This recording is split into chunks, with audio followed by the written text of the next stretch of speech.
اب حضور صلی اللہ علیہ وسلم نے وہاں سے 3 میل دور ایک پہاڑ تھا، عمار سے کہا یہ پتھر اس پہاڑ کی چوٹی پہ پھینک دے. ٹھیک ہے، اب یہ کرکٹ کی گیند تو آپ نے پھینکی ہوگی، ٹھیک ہے، کتنی کی دور جاتی؟ جتنی اونچی سٹو گے اتنا فاصلہ کٹ جائے گا. سیدھی مارو گے تو زیادہ دور جائے گی، اونچی مارو گے تو وہ انرجی گریوٹی کے اگینسٹ استعمال ہو جائے گی نا، کہ وہ رینج کٹ جائے گی.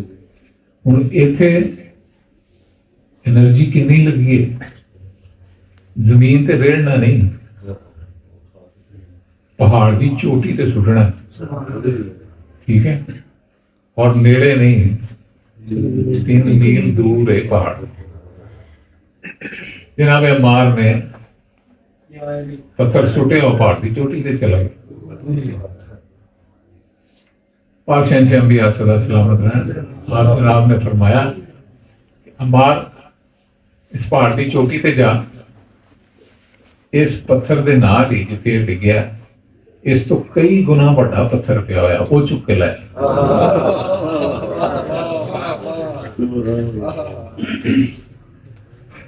3 میل دور ہے پہاڑ. جناب عمار نے قدم بڑھائے ہیں، ایک قدم اٹھایا، دوسرا قدم پہاڑ کی چوٹی. آپ دیکھیں یہ طاقت بھی کدھر سے آ گئی؟ شہنشاہ انبیاء نے دے دی نا. طاقتوں کا مرکز تو وہ پاک ذات ہے نا. اب وہ پتھر جو اس پتھر سے کئی گنا بڑا تھا، اب اس کو سر پہ اٹھایا، ایک قدم آگے بڑھایا تو حضور کے سامنے. اب حضور صلی اللہ علیہ وسلم نے فرمایا کہ اے عمار اس پتھر کو زور سے زمین پہ مار. یہودیوں نے یہ سنا، ڈر کے بھاگ گئے، ساڈے لئی نہ مار دے. بھاگے. جناب عمار نے وہ پتھر زمین پہ مارا. تفسیر کے الفاظ ہیں، یعنی میں نے جو کوئی گھڑی دیکھی ہے تو 2 واقعی اور بھی سنا دیا، تو میں نسو نس کرنا ہے تو میں کتاب میں بند کر کے ذرا سمری سنا دیا. ٹھیک ہے، وہ پتھر زمین پہ گرا اور ریزہ ریزہ ہو کے ہوا میں اڑ گیا، اور ریزے بھی زمین پہ نہیں بچے. اب حضور صلی اللہ علیہ وسلم نے فرمایا اے عمار، ساتھ دوسرے مسلمان بھی ہیں، ان سے مخاطب ہو گئے. حضور فرماتے ہیں تم نے دیکھا کہ عمار میں کتنی قوت آ گئی؟ سب نے کہا جی بسم اللہ دیکھ لی. یہودیوں سے بھی کہا دیکھ لیا؟ جی دیکھ لی. سرکار فرماتے ہیں پھر مسلمان ہو جاؤ، ایمان لے آؤ، اللہ پر ایمان لاؤ. کچھ مسلمان ہو گئے، کچھ ویسے ہی رہ گئے. اب مسلمانوں سے حضور صلی اللہ علیہ وسلم فرماتے ہیں کہ تمہیں پتہ ہے کہ اس پتھر کی مثال کس جیسی ہے؟ نہیں کوئی پتہ نہیں. حضور فرماتے ہیں کہ ایسا شخص جو ہمارا شیعہ ہوگا لیکن اس کے ذمہ بہت سے گناہ ہوں گے، خداوند عالم ان گناہوں کو بھی زمین پہ اسی طرح مارے گا، وہ ذرہ ذرہ ریزہ ہو کے تحلیل ہو جائے گا. ٹھیک ہے، اگلا حصہ. اب ایک شخص ہے، میں یہ اسی حدیث کا خلاصہ سنا رہا ہوں آپ کو. فرماتے ہیں ایک شخص اس کے دل میں ہماری ولایت کا اقرار نہیں، وہ ہماری ملکیت کو تسلیم نہیں کرتا کہ ہم کائنات کے مالک ہیں. ولایت کا اقرار یہ بناتا ہے. اور اس کے پاس پہاڑوں سے زیادہ اونچی عبادتیں ہیں، پہاڑوں سے زیادہ اونچی عبادتیں، لیکن چونکہ اس کے دل میں ہماری ولایت کا اقرار نہیں تو اس کی ساری عبادتیں بھی اس طرح زور سے زمین سے مار دی گئی کہ جو حشر کے دن میدان میں پیش ہوگا تو کھاتے میں ایک نیکی نہیں ہوگی. کیوں؟ ہماری ولایت پہ ایمان ہے. تو دیکھیں بات جس نتیجے کے لیے آپ کو سنائی ہے کہ روحانیت میں اتنی قوت ہے کہ بندہ زمین کو آسمان تک اٹھا سکتا ہے، آسمان کو اٹھا کے زمین تک لا سکتا ہے، ٹھیک ہے، لیکن یہ طاقت کیسے ملے گی؟ جب سوئچ جو ہے وہ نور اول کے اندر لگ جائے گا، جب تک سوئچ نور اول میں نہیں لگے گا کب نہیں لگے گا، ٹھیک ہے۔ اچھا، یہ ایک واقعہ، میں دو اور واقعات جو سنانے ہیں ان کی سمری ہی کرتا ہوں، سارا کچھ جملے سنا دوں گا جو باقی آپ کو تھوڑی سمری سنا دوں۔ دوسرا واقعہ حضرت سلمان علیہ السلام کا، جناب سلمان فارسی۔ ایک دن جناب سلمان فارسی کا گزر یہودیوں کے محلے میں سے ہو رہا تھا۔ یہودیوں نے جناب سلمان کو بلایا اور کہتے ہیں کہ اے سلمان، آج آپ کے پاک رسول نے کیا سنایا، آپ کو کیا سکھایا، کیا بتایا؟ اب سلمان کے دل میں یہ خواہش ہے کہ میں اگر یہ بات ان کو پہنچاؤں گا تو ہو سکتا ہے یہ مان لیں۔ سلمان نے ان کے سامنے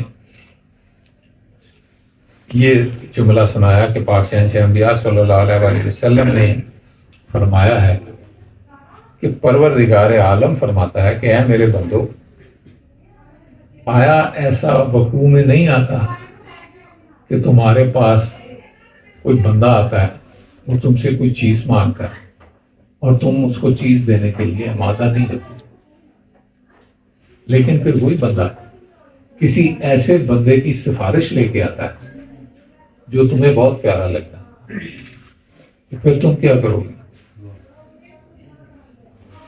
اس سفارش کا احترام کر کے اس کو وہ چیز دے دو گے جو ویسے تم نے اسے نہیں دینی تھی، لیکن سفارش کرنے کے لیے ایک قریبی بندہ، بہت پیارا بندہ آپ کا، اس نے سفارش کر لی، آپ اس کو دے دو۔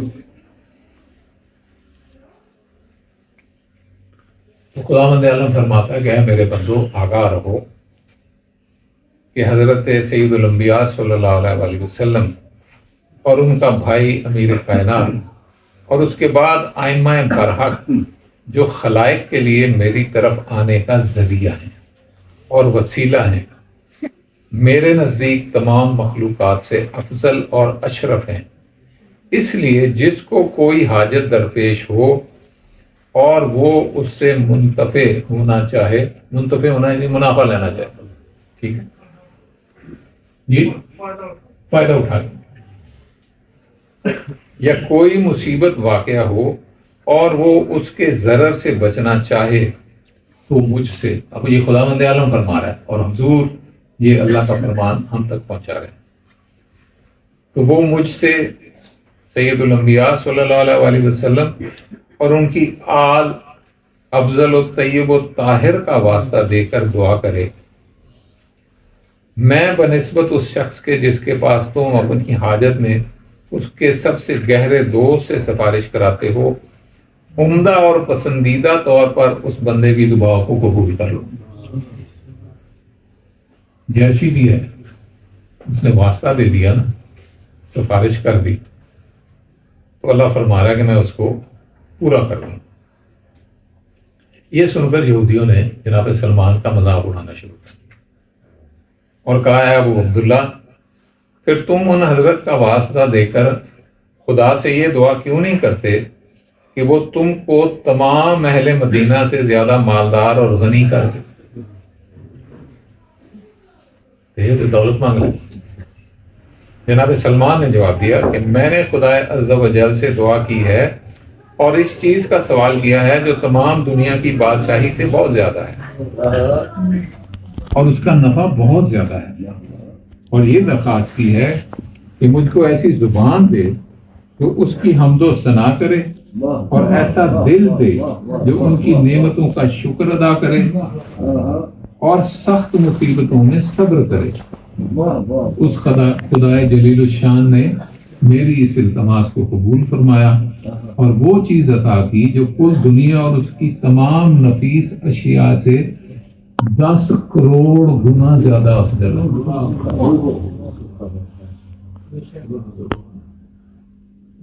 یعنی یہ کہ میرے 4 پیسے مانگ لیں، مدینے کا سارا تو مالدار ہو جائیں گے. اور سلمان کہہ رہا ہے ساری کائنات مل جائے اس سے بھی 10 کروڑ گنا زیادہ میرے پاس ہے. سلمان نے اپنی ملکیت انہیں سمجھا دی. جب یہودیوں نے جناب سلمان کی یہ بات سنی تو پھر مذاق اڑانے لگے اور کہتے ہیں کہ اے سلمان بڑی بڑی گل کرتی اسی طرح امتحان لینے تاکہ پتہ لگے کہ تو سچ کہنا کہ جھوٹ. یہ کہہ کے انہوں نے جناب سلمان کو کوڑے مارنے شروع کر. 20 بندے تھے.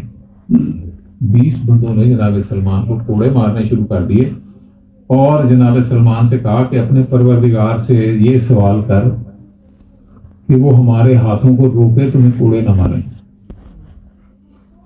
جناب سلمان فرماتے ہیں نہیں میں یہ بات نہیں کرتا, میں اللہ سے یہ کہتا ہوں کہ مجھے اس مصیبت پہ صبر عطا کر.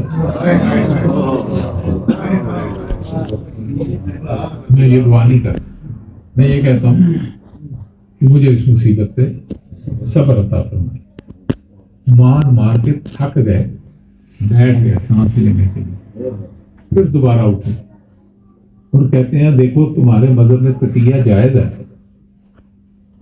تم تقیہ کرو اور ہمارے لیے بددعا کر دو.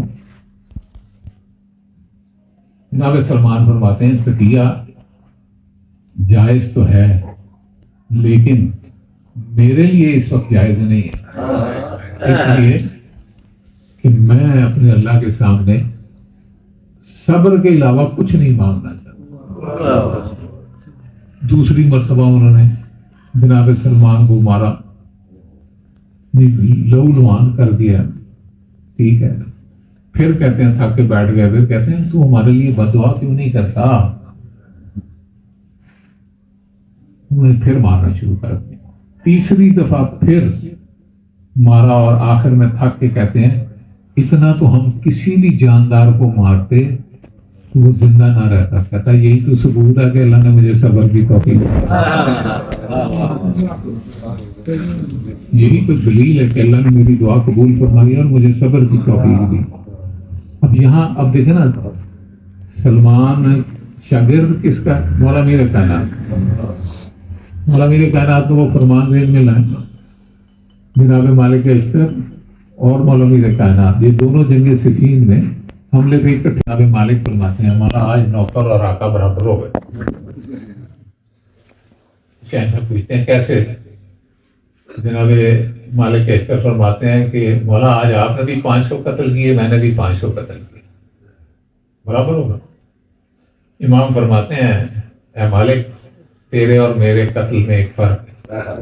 تیرے سامنے جو آیا تو نے اسے قتل کر دیا, میرے سامنے جو آیا میں نے اس کی پشتوں میں دیکھا کوئی مومن تو نہیں ہے.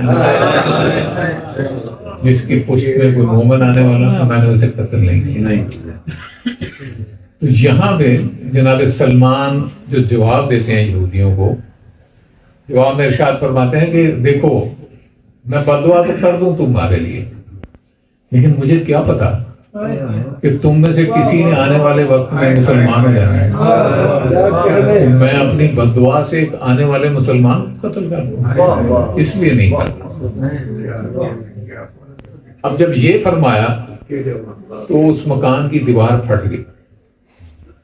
دیوار پھٹی اور سیدھی سامنے مسجد نبوی کا ممبر نظر آنے لگا. پاک سید الانبیاء تشریف فرما. سلمان سے مخاطب ہو کے کہتے ہیں ابھی میں نے کہا تھا نا ایک سسٹم ہوتا ہے, اب مار کے آنے سے پہلے ساری خبریں حضور کے پاس ہیں تو سسٹم تو ہے نا. تو سسٹم ہے سلمان ادھر ہے, حضور مسجد نبوی میں ہے اور سلمان کی باتیں سن رہے ہیں. وہاں سے سلمان کو مخاطب ہو کے فرماتے ہیں سلمان ان کے لیے بددعا کر, ان میں سے کوئی بھی مسلمان نہیں رہے. چپ دیں. اب مومن ہے نا صاحب جلال ہوتا. جناب سلمان نے اب ان سے پوچھا تو سب کی ہو جی موت مرنا, اپنی چوائس دسو.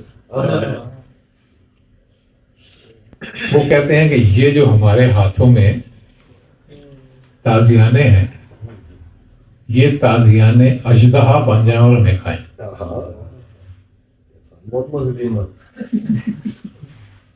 ٹھیک ہے. جناب سلمان نے دعا کے لیے ہاتھ بلند فرمایا، واسطہ دیا کہ اللہ تجھے پاک حبیب کا واسطہ جس نے مجھے یہ باتیں سمجھائی تھی، میرے پہ کرم کر، ان کو ان کی پسند کا عذاب دے دو، یہ جو مانگ رہے ہیں ان کو دے دو.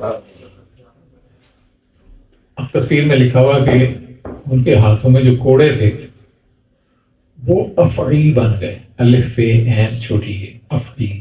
افعی دو منہ والا اژدہا ہوتا. وہ افعیوں نے ایک منہ سے اپنے مالک کا سر پکڑا، دوسرے منہ سے وہ ہاتھ دایاں بایاں، جڑا بھی دایاں لکھا ہوا ہے ویسے یہاں، وہ ہاتھ پکڑا جس میں کوڑا تھا اور اس کو چبانا شروع کر دیا، یعنی اس کو بون لیس کرنا شروع کر دیا. اب ان کی چیخیں نکل رہی، سارا محلہ یہودیوں کا ہی ہے نا، سارے ان کے رشتہ دار بھی سارے وہاں اکٹھے ہو گئے، گھر یہودیوں سے بھر گیا اور سلمان مزہ لے کے لکھی جا رہے ہیں. ادھر مسجد نبوی میں حضور صلی اللہ علیہ وسلم ہمیشہ سلامت رہیں، آپ جناب نے اصحاب کرام رضوان اللہ علیہ مجمعین سے فرمایا کہ چلو چل کے دیکھتے ہیں اللہ نے سلمان کی دعا کیسے قبول کی. چلتے ہیں. اب تمام اصحاب واقعہ کے انبیاء کے ساتھ وہاں تشریف لے آئے. پہلے سے محلے دار سارے اکٹھے ہیں. گلی اتنی چوڑی نہیں تھی کہ اتنے لوگ آ گئے. تفسیر لکھتی ہے کہ حضور صلی اللہ علیہ وسلم نے دعا فرمائی کہ پروردگار اس گلی کو اتنا چوڑا کر دے کہ یہ سارے لوگ اس میں سما جائیں. اب محاورتاً کہہ رہا ہوں، اگر 10 فٹ کی گلی تھی نا تو 100 فٹ کی ہوگی، 10 گنا زیادہ چوڑی ہو گئی. سارے لوگ دیکھ رہے ہیں. ان افعیوں نے ان کو چبا چبا کے ختم کر دیا. پھر وہ افعی جو تھے وہ مخاطب ہوئے حضور صلی اللہ علیہ وسلم کے ساتھ.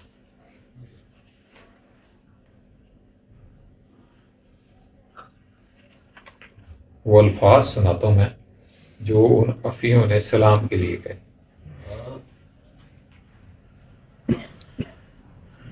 اب سانپوں نے جب حضرت صلی اللہ علیہ وسلم کو دیکھا تو بزبان فصیح گویا ہوئے، السلام علیکہ یا محمد یا سید الاولین والآخرین، اے اول و آخرین کے سردار پاک شہنشاہ انبیاء، آپ پر سلام.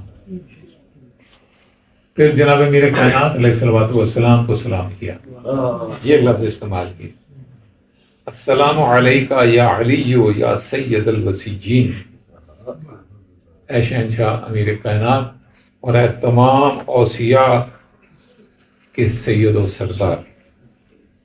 پھر اس کے بعد حضرت صلی اللہ علیہ وسلم کی عطرت طاہرہ پر سلام کیا اور کہا السلام علی ذریت الطیبین الطاہرین، یا رسول اللہ آپ الذین جعلوا علی الخلق قوامین، یعنی آپ جناب کی اولاد طیب و طاہرین پر سلام ہو جن کو حق تعالیٰ نے تمام خلق کے امور کا قائم کر دیا، ان کو ہمارا سلام. ہم ان منافقوں کے کوڑے ہیں، رپورٹ دے رہے نا حضور، ہم ان منافقوں کے کوڑے ہیں. اللہ تعالیٰ نے اس مومن یعنی جناب سلمان، اللہ تعالیٰ نے اس مومن کی دعا سے ہم کو افعی بنا دیا ہے. اس کے بعد شہنشاہ انبیاء صلی اللہ علیہ وسلم نے فرمایا کہ تمام تعریفیں اس خدا کو زیبا اور سزاوار ہیں جس نے اپنے اس بندے کو میری امت میں کیا، سلمان. سلمان کے مسلمان ہونے پر حمد خدا کی.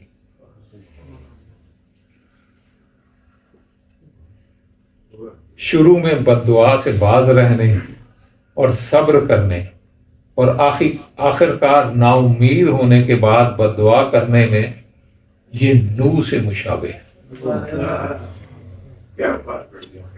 یہ حضرت نو سے مشابہ ہے. اب نو علیہ السلام نے کیا کیا تھا؟ 900 سال تبلیغ کی، ٹھیک ہے.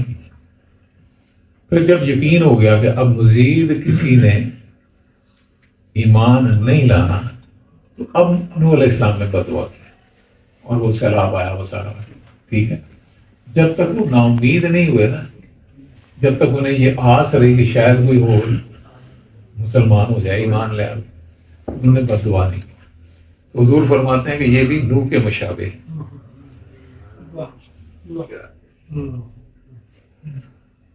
سلمان ہوا ہے جی.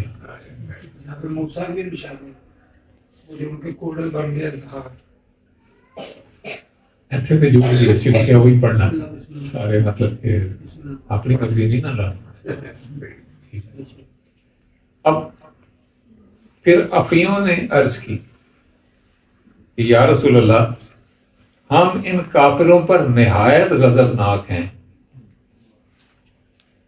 اور خدا کی بادشاہی میں آپ کے اور آپ کے وسیع کے احکام ہم پر جاری. ساڈے تے تواڈے پاک وسیع دا آرڈر چل رہا ہے، ٹھیک ہے. ساڈی آرزو ہے، ہماری خواہش یہ ہے کہ آپ اللہ تعالیٰ سے دعا کریں کہ ہم کو جہنم کے افی بنا دیں. واہ واہ واہ، مزہ آیا. یہ سیانے افرین سرکار، ہاں جی، کتنے سیانے افرین ہے جی.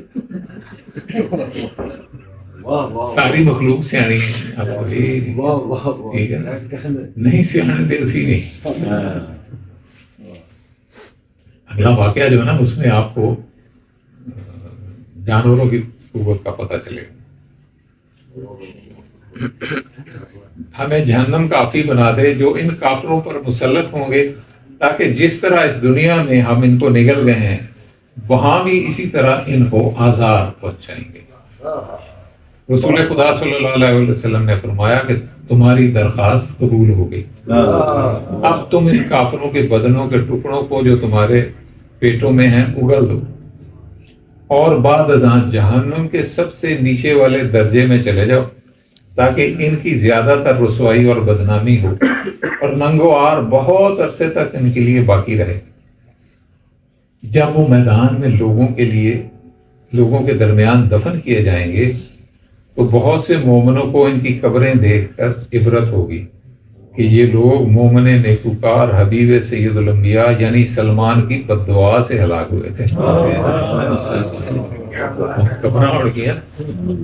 جب تک لوگوں کو یاد رہے گا کہ یہ سلمان کی بد دعا نال مارے گئے. بہرحال اس واقعے کو یہیں ختم کر دیں. اگلا تیسرا واقعہ، ٹارگٹ کیا ہے؟ روحانی قوت، ٹھیک ہے نا. روحانی قوتیں ملتی کیسے اور کیا کچھ مل جاتا ہے روحانی قوت میں؟ یہ مثالیں دے رہا ہوں، ٹھیک ہے. مطلب اگر ویسے مثالیں دینے لگوں لاکھوں میں دے سکتا، ٹھیک ہے، لیکن آج آپ کو یہ 3 مثالیں دینی تھی اور تھوڑی سپیڈ سے بھاگا ہوں. کل میں نے ان کو صرف ایک مثال دی تھی، 2.25 گھنٹے لگ گئے تھے جب میں نے اس کو سارا ایلیبوریٹ کیا، لیکن آج کوئی ایلیبوریشن نہیں ہو رہی. کتاب ایسے لیے نال لے ہیں کہ آرڈر جڑا ہے نا اج سویرے ہویا، میں سونا ہونا انہاں نے کمپیوٹر تے لکھاں گا، پرنٹ کڈاں گا، ٹائم ہو جانا، اجازت دیو کتاب ہی لے جا. ٹائم بچایا اپنا، ورنہ کمپوزنگ کرن بندہ تے نہیں سی ہو سکتا.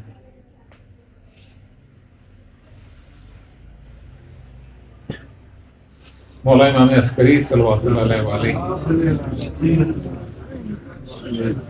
بلکہ اس واقعے کا، جناب سلمان والے واقعے کا آخری جملہ سنا دیتا ہوں، وہ بڑا قیمتی ہے. حضور صلی اللہ علیہ وسلم فرماتے ہیں کہ جن لوگوں کی شان میں قرآن پاک کی یہ آیت